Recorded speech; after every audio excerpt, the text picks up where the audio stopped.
أعوذ بالله من الشيطان الرجيم. بسم الله الرحمن الرحيم. الحمد لله الذي أنزل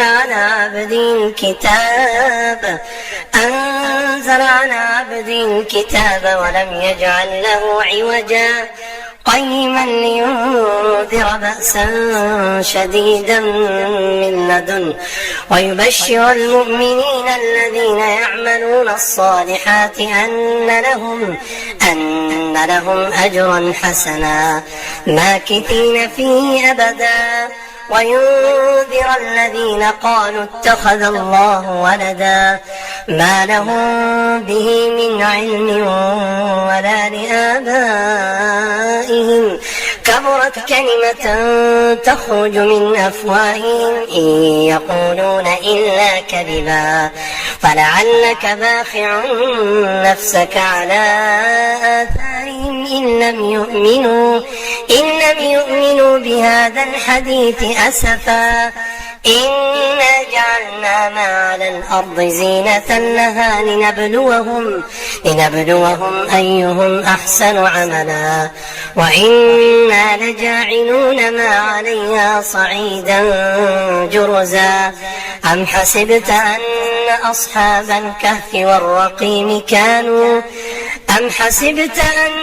أصحاب الكهف والرقيم كانوا من آياتنا عجبا إذ أوى الفتية إلى الكهف فقالوا ربنا آتنا من لدنك رحمة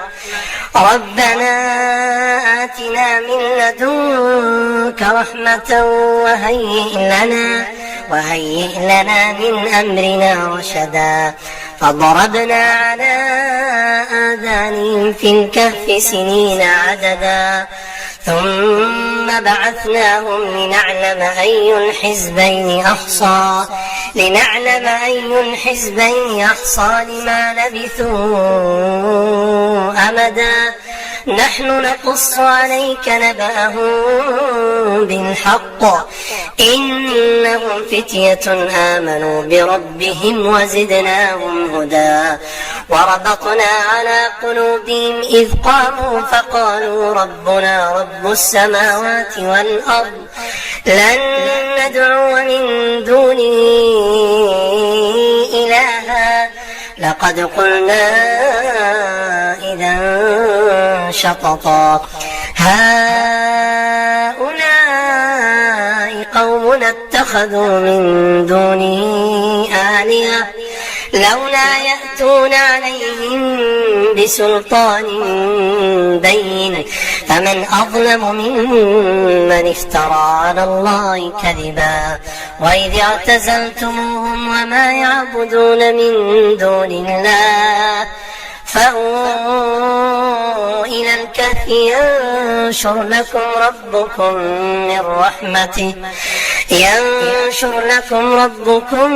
من رحمته ويهيئ لكم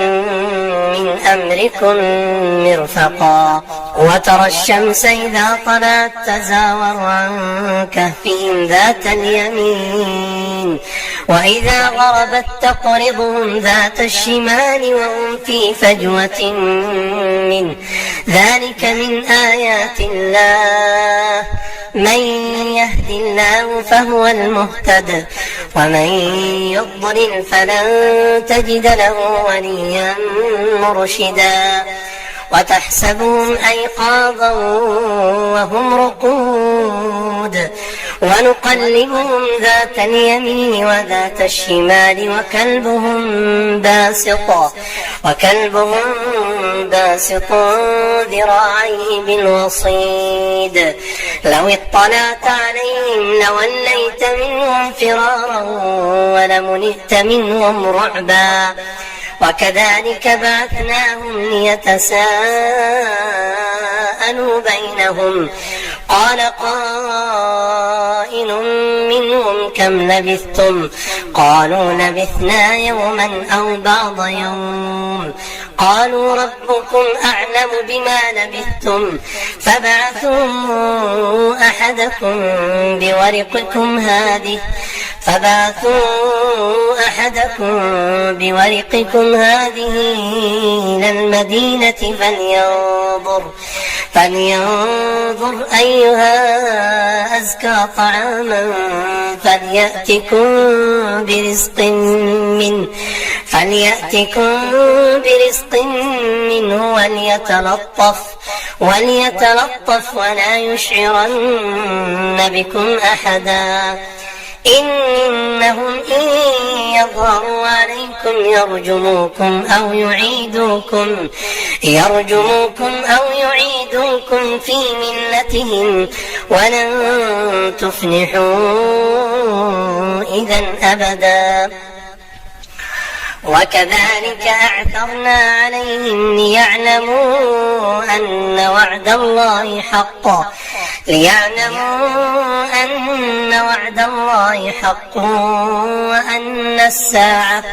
وأن الساعة لا ريب فيها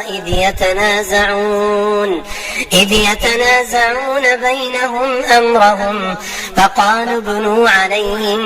بنيانا ربهم أعلم بهم قال الذين غلبوا على أمرهم لنتخذن عليهم مسجدا سيقولون 3 رابعهم كلبهم ويقولون 5 سادسهم كلبهم رجما بالغيب ويقولون 7 وثامنهم كلبهم قل ربي أعلم بعدتهم ما يعلمون إلا قليل فلا تمار فيهم إلا مراء ظاهرا ولا تستفت فيهم منهم أحدا ولا تقولن لشيء إني فاعل ذلك غدا إلا أن يشاء الله واذكر ربك إذا نسيت وقل عسى أن يهديني ربي لأقرب من هذا رشدا ولبثوا في كهفهم 300 سنين وازدادوا 9 قل الله أعلم بما لبثوا له غيب السماوات والأرض أبصر به وأسمع ما لهم من دونه من ولي ولا يشرك في حكمه أحدا واتل ما أوحي إليك من كتاب ربك لا مبدل لكلماته ولن تجد من دونه ملتحدا واصبر نفسك مع الذين يدعون ربهم بالغداة والعشي يريدون وجهه ولا تعد عيناك عنهم تريد زينة الحياة الدنيا ولا تطع من أغفلنا قلبه عن ذكرنا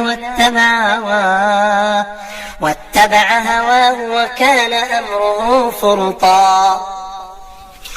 وقل الحق من ربكم فمن شاء فليؤمن ومن شاء فليكفر إنا أعتدنا للظالمين نارا أحاط بهم سرادقها وإن يستغيثوا يغاثوا بماء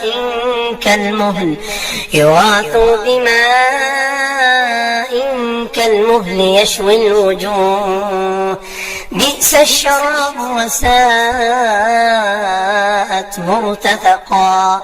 إن الذين آمنوا وعملوا الصالحات إنا لا نضيع أجر من أحسن عملا أولئك لهم جنات عدن تجري من تحتهم الأنهار يحلون فيها من أساور من ذهب ويلبسون ثيابا خضرا من سندس واستبرق متكئين فيها على الأرائك نعم الثواب وحسنت مرتفقا. واضرب لهم مثلا الرجلين جعلنا لأحدهما جنتين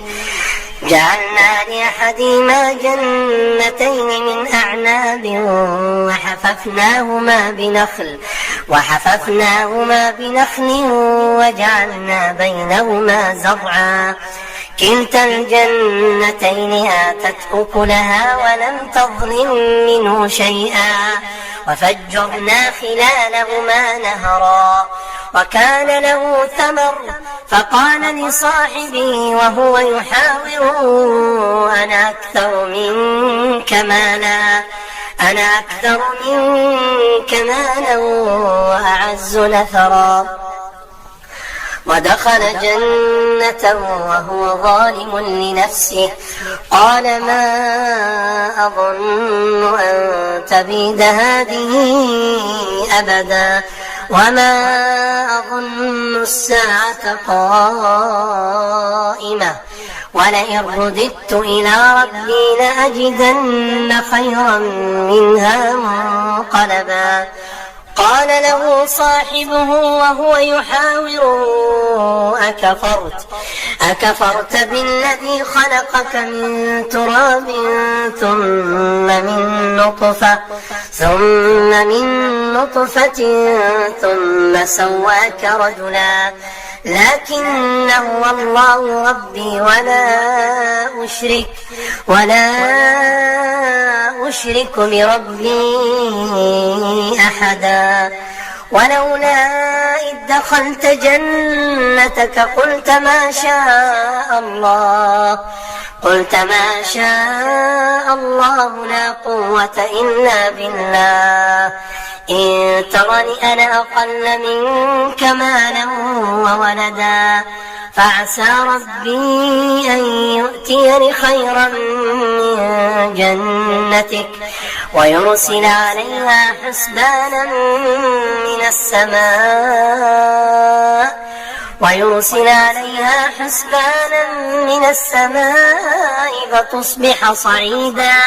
فتصبح صعيدا زلقا أو يصبح ماؤها غورا فلن تستطيع له طلبا. وأحيط بثمره فأصبح يقلب كفيه على ما أنفق فيها وهي خاوية على عروشها ويقول يا ليتني لم أشرك بربي أحدا ولم تكن له فئة ينصرونه من دون الله وما كان منتصرا. هنالك الولاية لله الحق هو خير ثوابا وخير عقبا. واضرب لهم مثل الحياة الدنيا كماء إن أنزلناه من السماء فاختلط به نبات الأرض فأصبح هشيما تذروه الرياح وكان الله على كل شيء مقتدرا. المال والبنون زينة الحياة الدنيا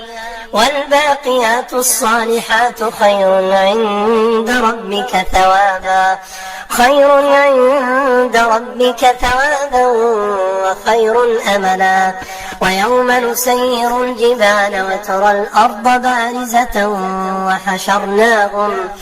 وحشرناهم فلم نغادر منهم أحدا وعرضوا على ربك صفا لقد جئتمونا كما خلقناكم أول مرة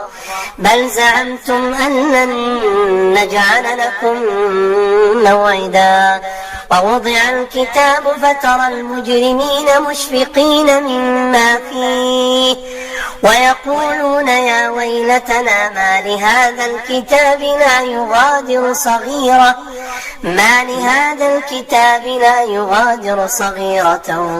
ولا كبيرة إلا أحصاها ووجدوا ما عملوا حاضرا ولا يظلم ربك أحدا.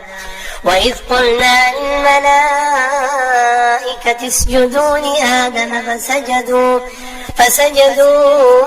إلا إبليس كان من الجن ففسق عن أمر ربه أفتتخذونه وذريته أولياء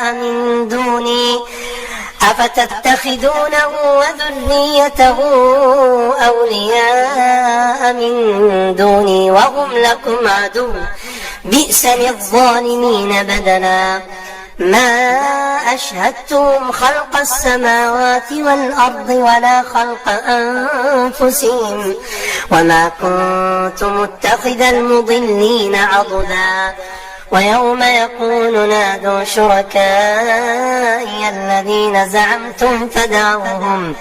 فدعوهم فلم يستجيبوا لهم وجعلنا بينهم موبقا. ورأى المجرمون النار فظنوا أنهم واقعوها ولم يجدوا عنها مصرفا. ولقد صرفنا في هذا القرآن للناس من كل مثل وكان الإنسان أكثر شيء جدلا. وما منع الناس أن يؤمنوا إذ جاءهم الهدى ويستغفروا ربهم إلا أن تأتيهم سنة الأولين أو يأتيهم العذاب قبلا. وما نرسل المرسلين إلا مبشرين ومنذرين ويجادل الذين كفروا بالباطل ليدحضوا به الحق واتخذوا آياتي وما أنذروا هزوا. ومن أظلم ممن ذكر بآيات ربه فأعرض عنها ونسي ما قدمت يداه إنا جعلنا على قلوبهم أكنة أن يفقهوا وفي آذانهم وقرا وإن تدعوهم إلى الهدى فلن يهتدوا إذا أبدا. وربك الغفور ذو الرحمة لو يؤاخذهم بما كسبوا لعجل لهم العذاب بل لهم موعد لن يجدوا من دونه موئلا. وتلك القرى أهلكناهم لما ظلموا وجعلنا لمهلكهم موعدا. وإذ قال موسى لفتاه لا أبرح حتى أبلغ مجمع البحرين أو أمضي حقبا. فلما بلغا مجمع بينهما نسيا حوتهما فاتخذ سبيله في البحر سربا. فلما جاوزا قال لفتاه آتنا غداءنا لقد لقينا من سفرنا هذا نصبا. قال أرأيت إذ أوينا إلى الصخرة فإني نسيت الحوت وما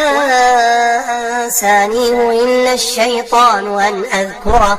واتخذ سبيله في البحر عجبا. قال ذلك ما كنا نبغ فارتدا على آثارهما قصصا فوجدا عبدا من عبادنا آتيناه رحمة من عندنا وعلمناه من لدنا علما. قال له موسى هل أتبعك على أن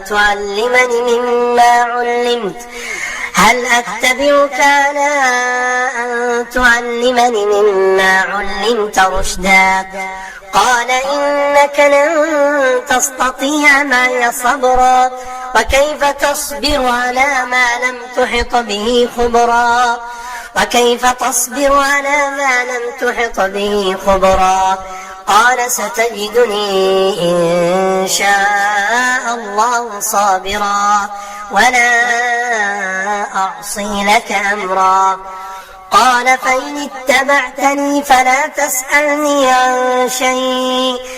تسألني عن شيء حتى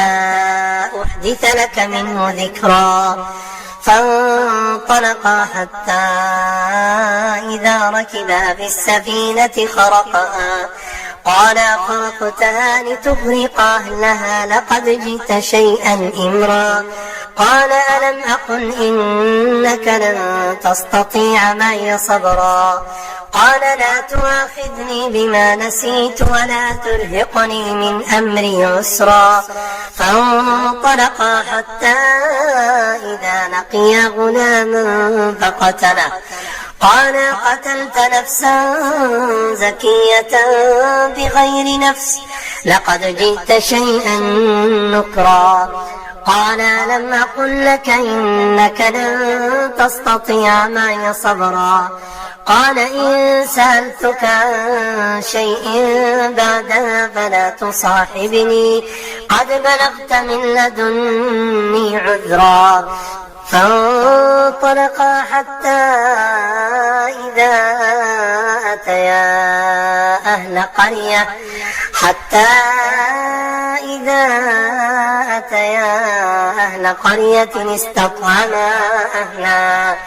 استطعما أهلها فأبوا أن يضيفوهما فوجدا فيها جدارا يريد أن ينقض فأقامه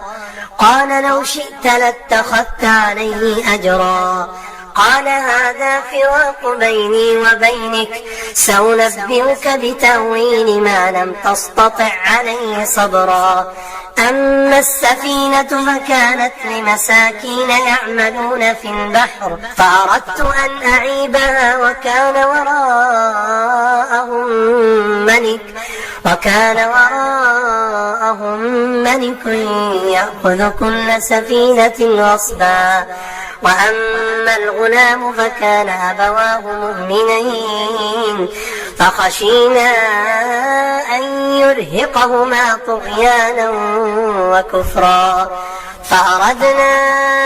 أن يبدلهما ربهما خيرا منه زكاة وأقرب رحما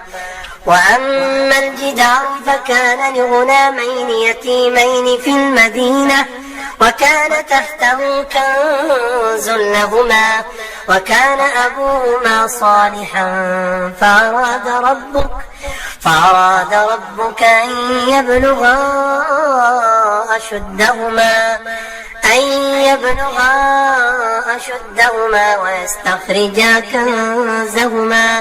ويستخرجا كنزهما رحمة من ربك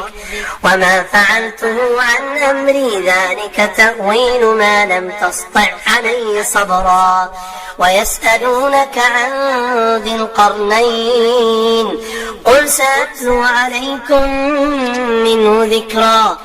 إنا مكنا له في الأرض وآتيناه من كل شيء سببا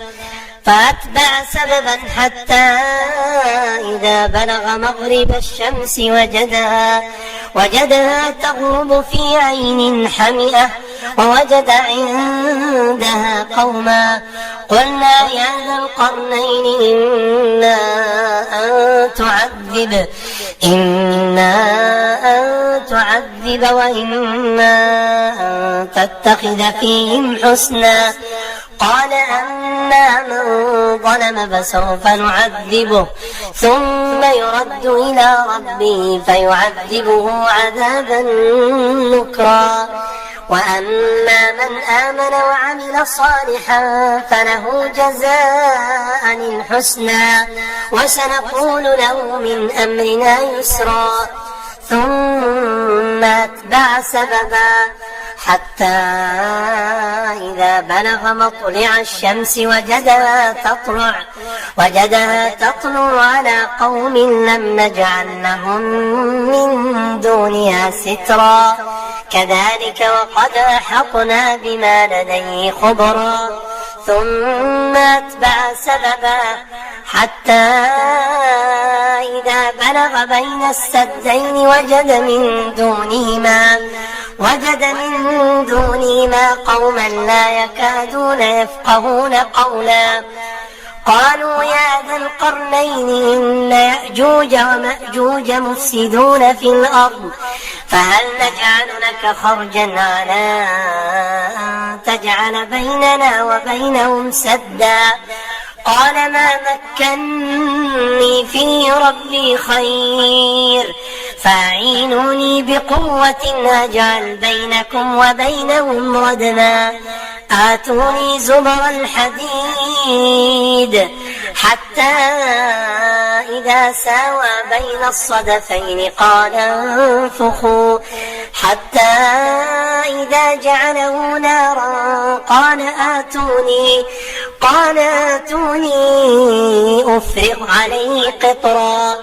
فما استطاعوا أن يظهروا وما استطاعوا له نقبا قال هذا رحمة من ربي فإذا جاء وعد ربي جعله دكاء وكان وعد ربي حقا وتركنا بعضهم يومئذ يموج في بعض ونفخ في الصور فجمعناهم جمعا وعرضنا جهنم يومئذ للكافرين عرضا الذين كانت أعينهم في غطاء عن